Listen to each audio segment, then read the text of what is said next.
finger pointing all day long. They go on cable TV and they argue with each other to try to win the political point of the day instead of doing what's right for the people every day. That's what I've tried to do as your governor. That's what I would do as your senator, no matter what the issue is. I've never decided to support an issue because it was a Republican issue or a Democratic idea, but because I thought it was a good idea for the people of my state, that I've taken an oath to serve as best I can. And I really take it very seriously. That's why I decided to accept the Recovery Act money, the stimulus money, because I knew it was right for the people of Florida. My party didn't like it very much. They liked it even less when I went and greeted the president.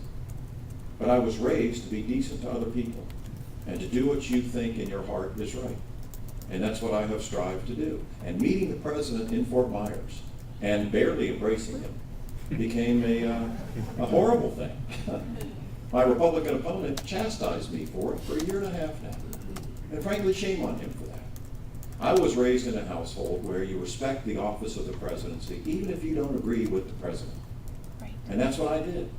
Less than 30 days after he was sworn in as President of the United States of America, the first African American to do so, rather historic, I would say, I felt compelled as your governor to go to Fort Myers and welcome this decent man to our state. And that's why I did it. Now, I decided to support him on the stimulus or Recovery Act monies because I knew we needed it. And the reality is, every governor in America ended up taking it. I was just a little more honest about it first. And I'm proud of that. It saved 20,000 educators their job, and another 60,000 of my fellow Floridians their job, including a lot in law enforcement that protect you and your families. That's practical, that's pragmatic, that's common sense.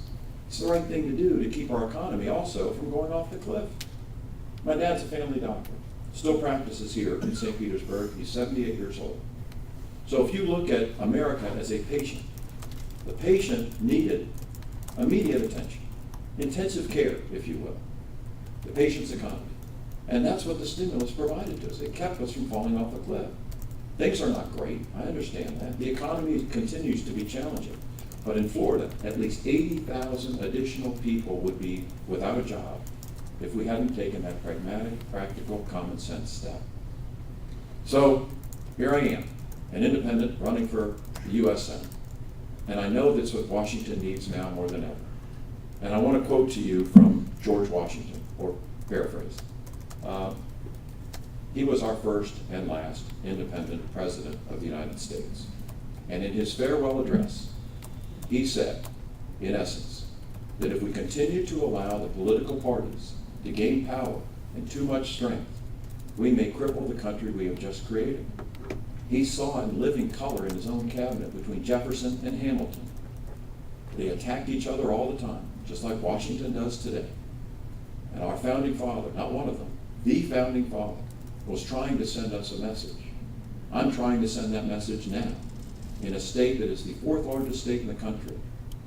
No criticism to Connecticut that has an independent senator, but if Florida does this, if we seize this opportunity and this moment in history, we can send a very powerful message, not only to Washington, but to America, about what is right for the future of our country. That George Washington was correct when he addressed this issue in his farewell address. That we need to come together to do what's right for our people and not worry so much about our party.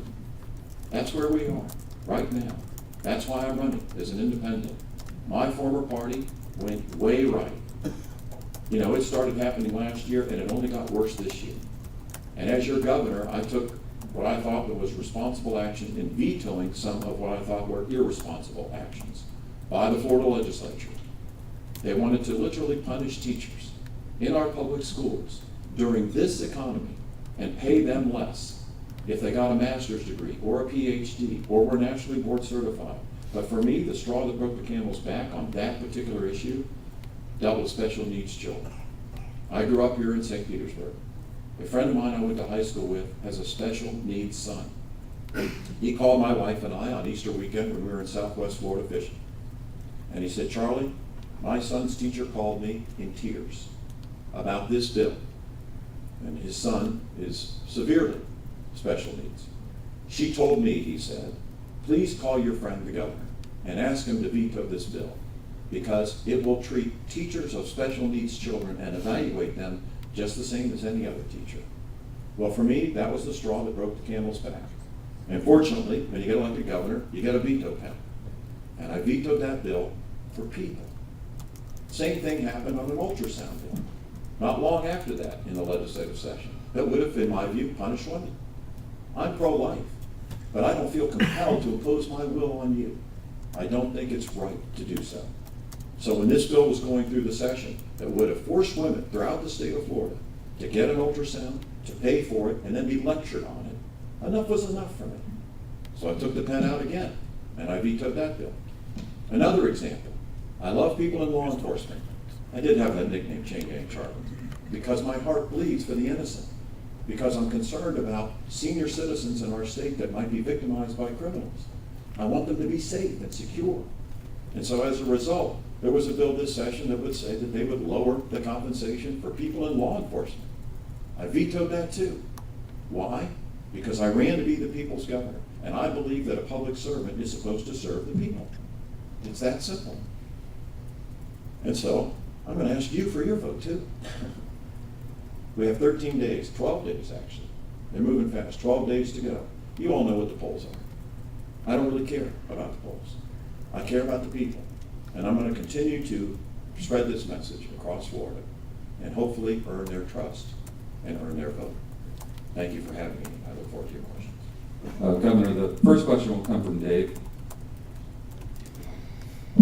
Thank you. Governor, you referred to that embrace of President Obama when he came here to Florida early in the administration. I think it's fair to say that that image has become iconic and played a pretty important role in the campaign to date. I'm wondering in retrospect if you wish maybe you hadn't hugged him and shaken his hand instead? I did shake his hand, and when I did, he pulled me close, and I didn't pull back because I'm a gentleman. He does it to everybody, which you may notice. No, I don't regret it one bit, not one bit. I'm very proud of the fact that I was decent to the President of the United States of America. And, I have a predecessor in this job, a guy named Leroy Collins.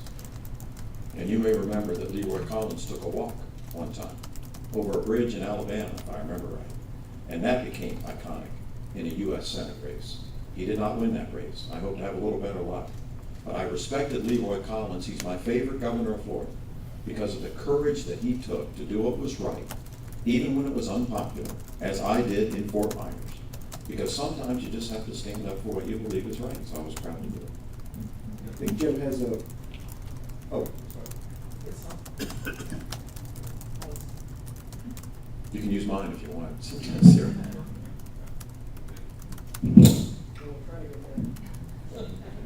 well, we're trying to get that fixed. Can I just ask you one more? Of course. The Democrats in Congress want to have a $250 cost of living increase for Social Security recipients, even though there's been no inflation in the past year. I'm wondering what your position is on that. Absolutely support it. I mean, especially in this economy, our senior citizens deserve it. The Social Security issue has become quite an issue in this campaign. But I think it's a compassionate position to take. I mean, if I have the honor of winning, and during that session that would occur before the end of the year, I would absolutely support that for our senior citizens. I think that Social Security is a promise.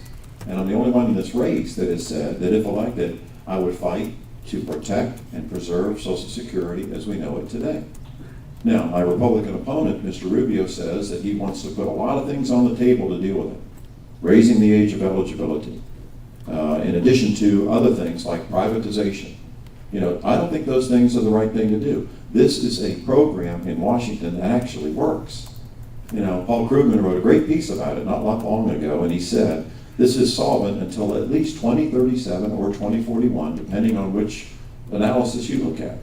Well, if that's the case, why attack it? It's typical Washington politics. They raid from the trust fund for it. It's just wrong. And so if I get elected, I'll do everything in my power to protect it, preserve it, and vote for that 250. Yes, Hollis Towns, Asbury Park Press, New Jersey. Question, you said very eloquently what you thought the problems were in the state of Florida and what you would do if you were elected to the Senate. What do you think the disconnect is between where you are in the polls and the things that you're saying now, and why it's not resonating with the residents of Florida? I think it is resonating. I think we have a divided electorate. I mean, let me be perfectly clear and honest. The majority of Floridians don't want Marco Rubio to be their senator. That's clear. Doesn't get over 50% in any poll that I've seen. So 50 to 55% will vote against that. In order to win, we need to unify to defeat the extreme right-wing candidate, Marco Rubio. It's that simple. So I think it's resonating, it's just divided right now. You know, divided we stand, or divided we fall, united we stand. We need to unite. And if the electorate and the people of Florida, particularly Democrats, decide, you know what,